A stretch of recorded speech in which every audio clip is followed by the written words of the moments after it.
Yeah, I guess that's how interviews are supposed to work. Like, you're not supposed to know the fucking questions ahead of time.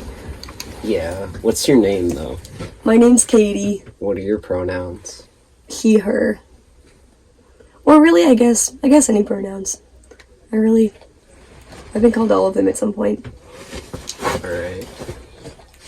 Is my dog Ford. Have you got something you've been struggling with recently? I wish I had a good, like, overarching, like, philosophical answer, but in reality, the thing that I'm struggling with the most is that I have, like, health issues that, like, doctors are ignoring, like, severely, and I don't know if it's because I'm homeless and they can, like, tell I'm homeless secretly, or if it's just because, like, doctors suck, but, like, every time I go, they essentially tell me they know nothing, or they tell me that I have the same thing that the last doctor told me for, and I've been prescribed the same antibiotic 3 times by 3 different doctors, and I've taken the entire round of the same antibiotic for the exact same infection 3 times, and I still have the infection. I had that when some cops were like, you like pavement, right? Like, you want to lick it, right? I got, like, a nose infection, lasted for, like, a year and a half. Oh my like, god. Multiple courses of I like the band Pavement. Much cooler, much better experience than whatever the fuck I was doing. Do you have 3 things you value or care about? I feel like I have to think, because I care about a lot of things in my life, but I guess I would say, like, I know community is a big one. I bet everyone said that one. But, like, feeling, I don't know, I think that's what I love about life the most. That would be, like, my top one, is, like, the fact that, like, in some ways we're all, like, suffering together, but we're all experiencing joy together as well. And, like, most people in, like, the traveler world have experienced so much suffering, and there is such an understanding that, like, people don't last, you know?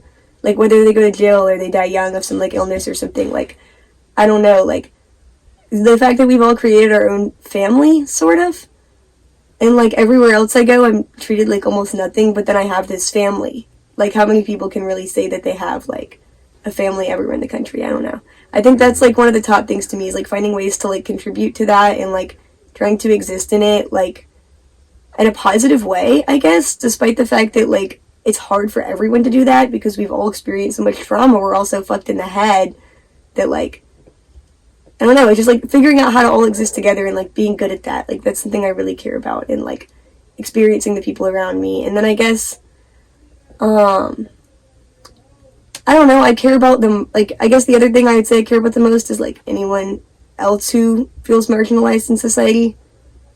Like, I care about I guess, like, the marginalized population of the world, like, the people who, like, I don't know how to explain it, like, the people who see things the way that I do now, because we've all shared something together. And, like, I don't know, I feel like I think a lot about the intrinsic nature of, like, how the world is terrible and it could be fixed. I feel like that's something that's on my mind a lot. And then, like, I don't know, I care a lot about my dog, even though he's horrible. It's, like, probably the 3rd thing I care the most about in the world, even though he's, like, actually really bad. I don't know, having this thing to take care of and not fucking it up. That's real. Reminds me of this book, The Dispossessed. I've read that, Ursula Le Guin, yeah. Yeah, where the main character is like, it's not love that brings us together, it's actually just this shared suffering. And I'm like, that makes way more sense to me. I guess when I'm in slabs, that's, like, the big one. Like, if you asked me when I was, like, out in Babylon what my values were, they're probably, like, very angry, like, murderous values. But in slabs, I think the thing that I care the most about is just, like, people and, like, I don't know, like, even though life might be short, trying to, like, I don't know, get something out of it. Because, like, no one's ever really going to figure out why they're here. But you can feel, like, a sense of fulfillment and a sense of purpose and, like, belonging in your life out here. And, like, I feel like that's more than most people get in their whole life. Like, that sense that you're truly loved and belonged, I guess. And then people give that to me, and I want to give it back to them. I don't know. Those are, like, my values in slabs, probably, when I'm here. That makes sense. They switch a lot after 5 minutes outside. The outside world changes who we are. Oh, God. Yeah.